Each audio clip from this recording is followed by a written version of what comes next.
하나님 아버지, 오늘도 주님만 바라봅니다. 오늘도 주님만 의지합니다.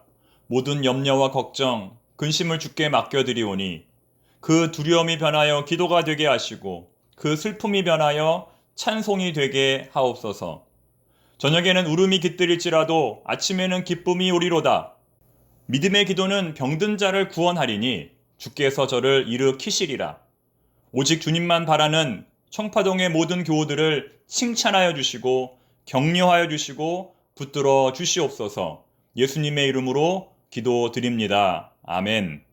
샬롬. 지난밤 평안하셨습니까? 많은 비가 내렸는데 피해는 없으신지 궁금합니다. 하나님께서 오늘도 우리의 생명과 안전을 눈동자와 같이 지켜주시기를 간절히 소망합니다.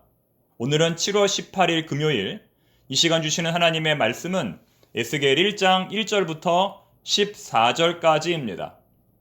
우리는 여호와의 손이 짧아 구원하지 못하신다고, 여호와의 귀가 둔하여 듣지 못하신다고 하나님을 원망할 때가 있습니다. 아무리 기도해도 응답이 없고 아무리 간구해도 변화가 일어나지 않을 때입니다. 가장 절망의 때입니다. 그러나 오늘의 본문은 그 어떤 상황에서도 하나님은 우리와 함께 하신다고 말씀합니다. 그 어떤 상황에서도 하나님은 우리를 위해 일하신다고 말씀합니다. 지금 에스겔이 처한 상황은 최악의 상황입니다. 빅터 프랭클의 죽음의 수용소라는 책에 나오는 내용처럼 에스겔은 지금 다른 나라에 끌려가 포로 생활을 하고 있었기 때문입니다. 그의 동족들과 함께 말입니다. 저는 가끔 이 책을 읽습니다. 빅터 프랭클의 죽음의 수용소. 이 책을 가방에 넣고 다니면서 가끔 읽습니다. 지금의 현실과 비슷한 내용이 많기 때문입니다. 이 책은 빅터 프랭클이라고 하는 의사가 나치의 강제 수용소에서 직접 경험한 일들을 기록한 책입니다. 그는 이 책을 통하여 우리 인간이 진정 어떤 존재인가를 말합니다. 이 책의 원 제목은 인간의 의미를 향한 탐구 또는 의미를 찾는 인간의 탐색이라고 할 수 있습니다. 쉽게 말해서 우리 인간은 아무리 어려운 상황을 만난다 할지라도 삶의 의미를 찾았다면 살 수 있다는 겁니다. 내가 왜 살아야 하는지 삶의 의미를 찾았다면 살 수 있다는 겁니다. 그만큼 인간의 삶에 있어서 삶의 의미는 중요합니다. 그런데 오늘의 주인공 에스겔은 그러한 삶의 의미를 잃어버리고 절망 가운데 하루하루를 보내고 있었습니다. 그것이 1절 말씀의 의미입니다. 30째 해 넷째 달 초닷새에 내가 그발강가 사로잡힌 자 중에 있을 때에 2절 여호야긴 왕이 사로잡힌 지 5년 그달 초닷새라. 3절 갈대아 땅 그발 강가에서. 이 말씀들은 삶의 의미를 잃어버리고 하루하루 절망 가운데 살아가는 에스겔의 삶의 자리를 보여줍니다. 그런데 어느 날 그런 에스겔에겐 놀라운 일이 벌어집니다. 무슨 일입니까? 1절 하늘이 열리며 하나님의 모습이 내게 보이니. 3절 여호와의 말씀이 부시의 아들 제사장 나 에스겔에게 특별히 임하고 여호와의 권능이 내 위에 있으니라. 다름 아닌 하나님이 그에게 나타나신 겁니다. 하나님께서 그에게 말씀하신 것입니다. 에스겔이 본 환상의 구체적인 모습이 본문 4절에 기록되어 있습니다. 내가 보니 북쪽에서부터 폭풍과 큰 구름이 오는데 그 속에서 불이 번쩍번쩍하여 빛이 사방에 비치며 그 불 가운데 단쇠 같은 것이 나타나 보이고. 이처럼 에스겔은 북쪽에서부터 번쩍번쩍하며 다가오는 하나의 큰 불을 보게 되는데 이 불은 다름 아닌 하나님 그분 자신입니다. 지금으로부터 5년 전 에스겔은 예루살렘에서 바벨론까지 무려 1000km가 넘는 거리를 이동했습니다. 그 길은 수치와 멸망의 길, 고난과 절망의 길이었습니다. 아무런 소망이 없는 죽음의 길이었습니다. 그런 에스겔이 다시 하나님을 만나려면 그 1000km가 넘는 거리를 되돌아가야 합니다. 하지만 그발 강가의 하늘이 열리면서 번쩍번쩍한 빛이 북쪽에서부터 다가오면서 에스겔은 바로 그곳에서 하나님을 만나게 되었던 것입니다. 즉 하나님은 에스겔과 이스라엘 백성들이 걸어갔던 그 길을 똑같이 걸어와 그들을 만나주신 겁니다. 다시 말해 하나님은 우리가 어떤 삶의 자리에 있든지, 우리가 어떤 삶의 형편에 처해 있든지 우리를 만나주시고 우리를 찾아와 주시는 분이라는 겁니다. 우리는 상황이 힘들고 어려울수록 하나님을 더욱 멀리 하려는 경향이 있습니다. 하나님을 더욱 불신하려는 경향이 있습니다.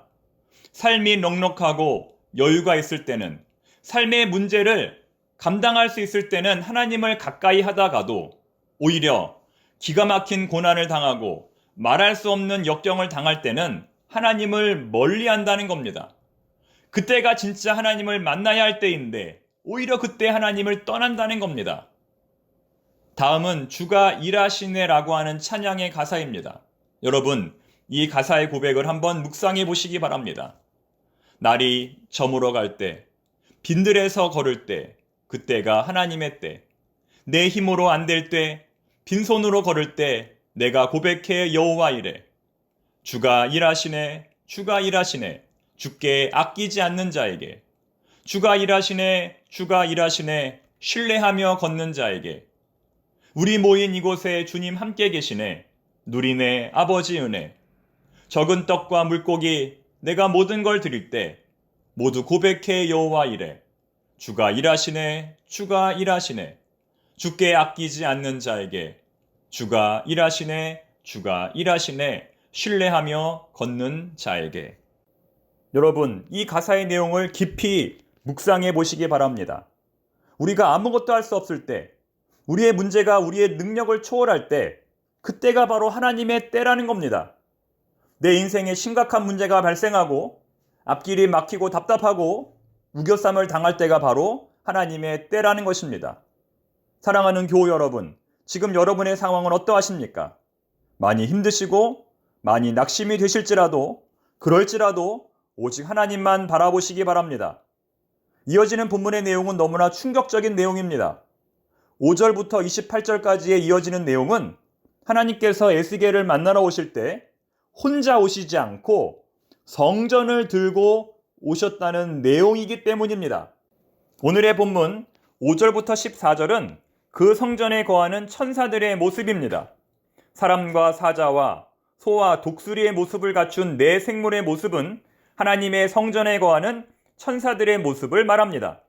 또한 이 천사들은 하나님의 보좌 수레를 이끄는 최고의 고수들로서 하나님의 보좌 수레를 지키는 강력한 호위무사들입니다. 그 하나님의 보좌 수레는 바퀴가 있고 공중부양을 하며 하늘을 마음껏 날아다닙니다. 즉 하나님은 성전 안에만 계시는 분이 아니라 성전으로부터 얼마든지 자유롭게 이동하실 수 있는 분이라는 것입니다. 이것은 우리가 물리적으로 하나님을 멀리 떠나도, 예를 들어 해외로 출장을 가거나 해외로 여행을 떠나도 하나님은 그곳에서 우리의 예배를 받으시고 우리와 동행하신다는 겁니다.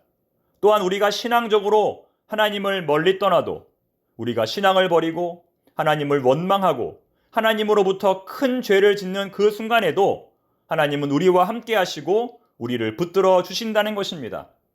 이제 오늘 말씀을 맺겠습니다. 하나님은 단 한 번도 당신의 백성을 포기하신 적이 없습니다. 하나님은 단 한 번도 당신의 백성을 떠나신 적이 없습니다. 한 번 하나님의 백성은 영원한 하나님의 백성입니다.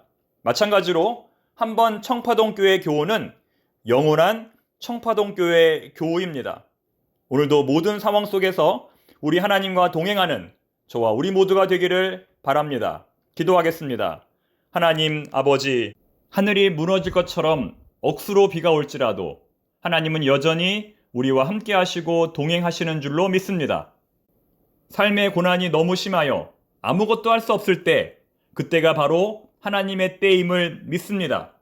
어떠한 상황에서도 하나님을 신뢰하며 믿음으로 승리하는 청파동의 모든 교우들이 되게 하여 주시옵소서. 주님의 강력한 오른손으로 오늘도 모든 교우들을 붙잡아 주시옵소서. 모든 환난과 어려움으로부터, 모든 절망과 낙심으로부터 우리들의 가정과 일터를 지켜 보호하여 주시옵소서. 늘 하나님의 편에 서는 저희들이 되게 하여 주시옵소서. 예수님의 이름으로 기도드립니다. 아멘.